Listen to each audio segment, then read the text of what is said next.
بسم اللہ الرحمن الرحیم۔ ایک شخص جس کا نام زماد تھا وہ اپنے جنتر منتر سے لوگوں کے جن بوت وغیرہ کے سائے اتارا کرتا تھا۔ ایک مرتبہ وہ مکہ معظمہ میں آیا تو بعض لوگوں کو یہ کہتے سنا کہ محمد کو جن کا سایہ ہے یا معاذ اللہ جنون ہے۔ زماد نے کہا، میں ایسے بیماروں کا علاج اپنے جنتر منتر سے کر لیتا ہوں، مجھے دکھاؤ وہ کہاں ہے۔ وہ اسے حضور صلی اللہ علیہ وآلہ وسلم کے پاس لے آئے۔ زماد جب حضور کے پاس بیٹھا تو حضور نے فرمایا، زماد اپنا جنتر منتر پھر سنانا، پہلے میرا کلام سنو۔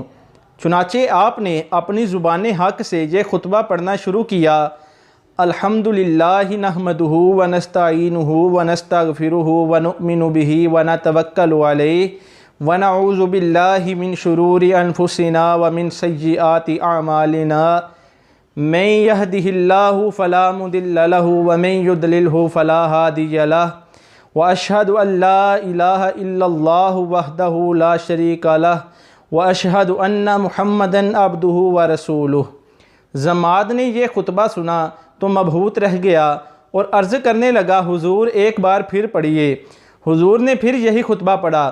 اب زماد، وہ زماد جو سایہ اتارنے آیا تھا، اس کا اپنا سایہ کفر اتر چکا تھا، نہ رہ سکا اور بولا، خدا کی قسم میں نے کئی کاہنوں، ساحروں اور شاعروں کی باتیں سنی، لیکن جو آپ سے میں نے سنا ہے یہ تو مانند ایک بحر ذخائر ہے، اپنا ہاتھ بڑھائیے میں آپ کی بیعت کرتا ہوں۔